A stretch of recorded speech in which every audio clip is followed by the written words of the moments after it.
A very good morning to all the students. I hope all of you are in your good health. So, in today's tutorial, we're gonna revise our chapter number 6, that is life processes. We have done this chapter already, so we will be just revising the few topics which are important. So, starting with the life processes. So, the basic functions which are performed by living organisms for the survival and the body maintenance are called as life processes. Alright, so life processes include nutrition and respiration, transportation,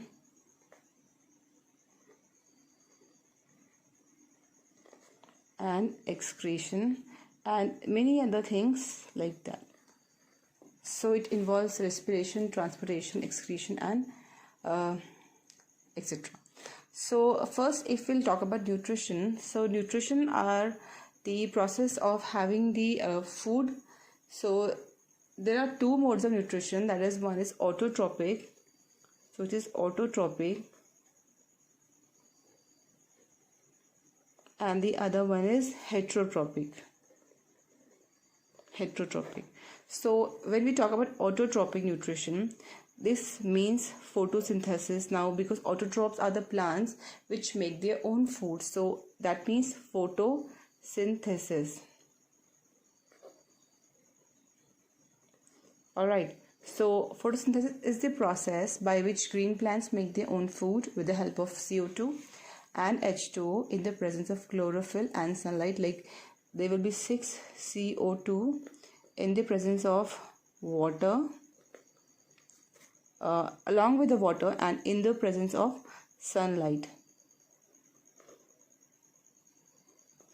and chlorophyll.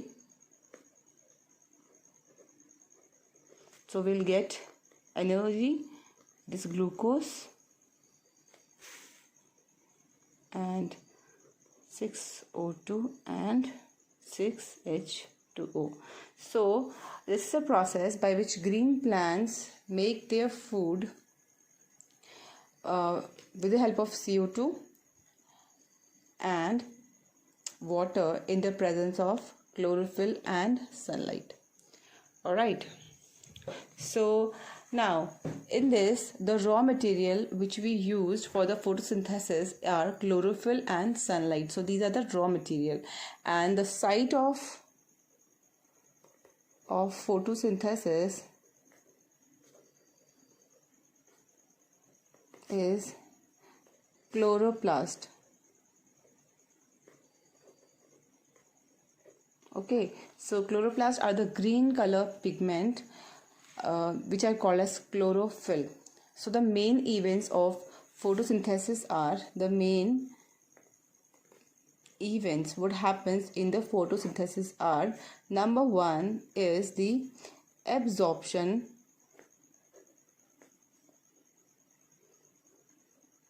of light. Okay, this is the main point of energy by chlorophyll.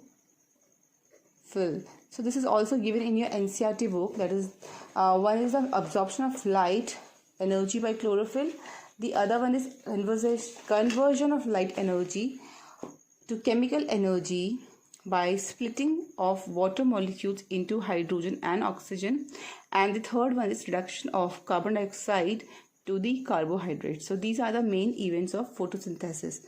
Now in the photosynthesis, there is a stomata, which are tiny pores which takes part in this. They are present on the surface of the leaves, and they exchange gases, and transpiration takes place through the stomata. So these are the leaf, and on this is the lamina or leaf plate, and these are the veins. So here these lines, so here will be the phloem and xylem, or we can call them vascular bundles. So here will be a waxy cuticle, the layer, upper layer on the leafy, the waxy layer over the leaves is called as a made of a waxy cuticle, and below it lies the epidermis. So in below the epidermis there are small pores which are called as stomata. So there are chloroplasts. This is an important diagram. You have to practice this diagram. So we have this air spaces and the guard cells. So after this we move to this. So guard cells. Now guard cells are the cells which controls the opening and closing of the stomata. Since here we can see this bean shaped structure, so these are the guard cells and these are the small pores called as stomata. So when these guard cells are filled with water, or they have the water, so they get swell. So because of the swelling, the when the water flows into them, when they swell, so they make this kind of structure. So here the stomata are open, pores are open, and when the guard cells shrink, so the this pores also gets closed, and the pores we are not able to see, the pores are minimizing. So these are the guard cells which are responsible for the opening and the closing of stomata. And I've seen a lot of time this question comes for the board exams, that how do the guard cells controls the opening and the closing of the stomata. So the plant closes these pores when they don't need carbon dioxide for the photosynthesis. So this is done by the help of the guard cells. Okay, and the stomata lies here. After this we come to the next, heterotrophic mode of nutrition. So now heterotrophic mode of nutrition is also 3 types actually. 3 types are there. That is, one is the holozoic mode of nutrition, and the other one is saprophytic. I have already told you with the help of notes. I hope you remember those tutorials and you have made the notes. So I am not telling you with those notes because they are a lengthy one. So the 3 types of mode of nutrition in the heterotrophic nutrition are either holozoic or saprophytic or parasitic. Now, nutrition in amoeba. So holozoic means when we engulf the whole food from our mouth. So this amoeba, we are first reading about amoeba. So amoeba takes in food using the temporary finger-like extensions of the cell surface known as pseudopodia, which fuses over the food particles, forming a food vacuole. I hope you remember that. Like this is the shape of an amoeba. So it will project a finger-like surface here, and then it will engulf the food from here, and it will just cover all the surface like this, and the food will be come inside, and then it will secrete its digestive enzymes, and it will swallow the food, or it will digest the food. So that is the mode of nutrition in amoeba. Just practice that. It is also important. So after this, we move to the human digestive system. So human digestive system, it starts from the mouth to and gets completed to the small intestine here. So once we eat the food and it reaches to the esophagus, it enters to the stomach through this food pipe. Now in this food pipe walls, there is a contraction and expansion, and that is called as peristaltic movement. So this peristaltic movement allows the food to reach from the food pipe to the stomach. So after the food moves to the stomach, now stomach is a J-shaped kind of an organ which is in the left side of the abdomen. So the food is further digested in the stomach, and the food is churned in the stomach for about 3 hours, and during this time the food breaks down into smaller pieces and forms the semi-solid paste. So the stomach walls contain 3 tubular glands. So they have some stomach gastric juices, and the juices contains HCl, that is hydrochloric acid, and the enzymes called pepsin and mucus. So mucus is secreted so that the stomach walls did not get affected by the hydrochloric acid, because hydrochloric acid is very acidic in nature. And the enzymes called as pepsin, which begins to digest the protein which are present in the food to form smaller molecules. So the protein digestion begins in the stomach itself, and the protein present in the food are digested to form smaller molecules. So in the presence of acid, pepsin can act fully and it can break down the food. So the gastric juices or the acidic medium allows it secretes the enzymes or pepsin so that it can digest the food protein properly, which are present in the food. So the other function of HCl is that it kills the bacteria which are present in the food, or they which enter to our stomach. And the mucus, we know that mucus helps to protect the stomach wall from the secretion of hydrochloric acid. So when the food from the stomach is digested partially, so it reaches to the small intestine here. So this is the actually long intestine when we will see the length, but the size of this tube is very small, so we call it a small intestine. So this small intestine is actually very long, but it is very narrow. So it is arranged in the form of a coil in our stomach. So the small intestine in the human being have the complete digestion of carbohydrates, protein and fat. So in the small intestine there are two glands which sends their secretion here. So this is the liver, and here lies a small area below the stomach which we call as pancreas, leaf-like structure. So these liver and pancreas, they also secrete some juices. So liver secretes bile juice, which is a greenish yellow color liquid, and it is made in the liver, and it is generally stored here in the gallbladder. So actually bile is an alkaline and it contains salt, which helps to emulsify or to break down the fat or lipids which are present in the food. So this actually performs two functions. Number one, it makes the acidic food which comes from the stomach alkaline, because here in the stomach it's a lot of HCl, so it just neutralizes the food. That means it produces the alkali, so it will alkaline the food. It will reduce the acidity of food, so that the pancreatic enzymes, because the pancreas also will secrete some enzymes, so that the pancreatic enzymes can act on it. And the number two is bile salts break the fat present in the food into small globules, making it easy to for the enzymes to act and to digest them. So after it happens, now the pancreas works. Now pancreas are the large glands which lies. So liver is also a gland actually, because it is an organ, but it is also a gland. So after this, pancreas is the large gland which it lies parallel to the stomach, or it is just below the stomach, and pancreas secretes pancreatic juices which contains digestive enzymes. Okay, so everything is written in your book. You can see your book and you can just underline it, like here it's written peristaltic movement. So nothing is out from your book, everything is in your book. You just have to read your book carefully line by line, and it's very easy for you to understand. Now you can also make points like that. What is the function of liver, what is the function of pancreas? So you can make two points out of this, like this liver has two functions, that it breaks bile salts, it breaks the bile salts, the fat present in the food, into small globules, and one it makes acidic food alkaline. So this is the function of bile, which is secreted by the liver. So after that, pancreas, they secretes pancreatic juices which contains again digestive enzymes, and they are amylase, trypsin and lipase. So these enzymes, amylase, so they are amylase,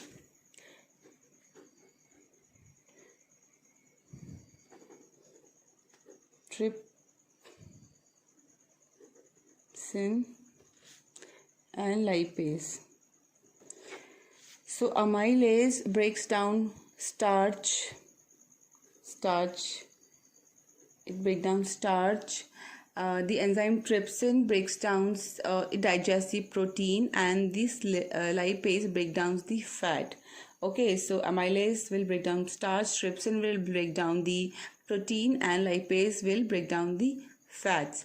If you remember, we also had pepsin. So trypsin and pepsin look similar. So trypsin and pepsin will do a same function, like they will just digest the protein. So trypsin will also digest the protein, and lipase will emulsify fat. Okay, so these three enzymes are present in pancreas. They are amylase, trypsin and lipase, and pepsin is present in our stomach. And remember that pepsin always acts when there is an acid. So in the stomach we have HCl and the pepsin, so it will help the protein to break down in the digestion of proteins to a smaller molecules. So after this, the wall of the small intestines, here they also secrete some intestinal juices, and these juices also contains number of enzymes which helps in the complete digestion of the complex carbohydrates into glucose, and proteins into amino acids, and fats into fatty acid and glycerol. Then these glucose and amino acids and fatty acids and glycerol are small and they are water soluble, and the protein this process of digestion converts the large and insoluble molecules to small water soluble, and the digestion of food is done by the help of the biological enzymes or the biological catalyst. So catalysts are those compounds which speed up the reactions. So this is how it is done. After this, digestion comes as next steps called as absorption. Now in the absorption, there are the small in the intestine, they are the small projections, finger-like structure which are called as villi, which are present in the inner surface of the intestine, and they help in the absorption of the digested food into the blood of a person. So these are present in the small intestine, and the maximum amount of the food is absorbed in the walls of these intestines, and they also contains blood capillaries which go into our blood. So that process is called as absorption, and the digested food is absorbed through these walls of the small intestine. If you have the diagram in your book. No, you don't. Okay, so please go through the book. You don't have the diagram. Just remember that the villi are present in the inner surface of the small intestine, and they help in the absorption of digested food into the blood of a person. After that comes the assimilation. The next is the assimilation.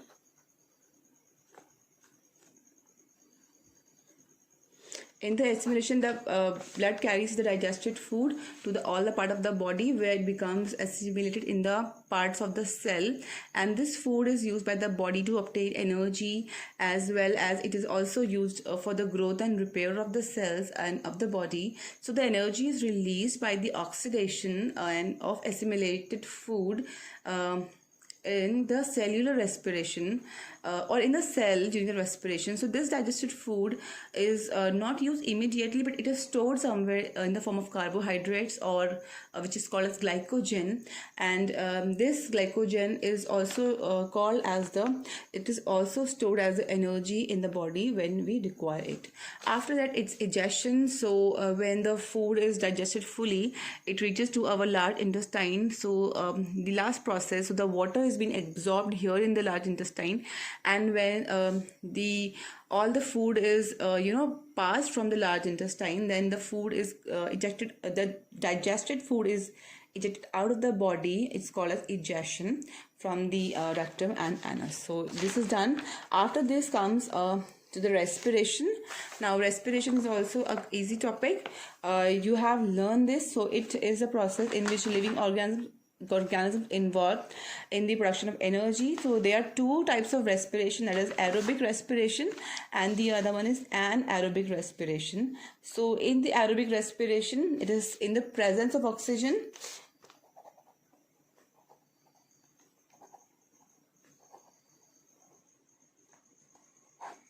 and the other one is anaerobic respiration.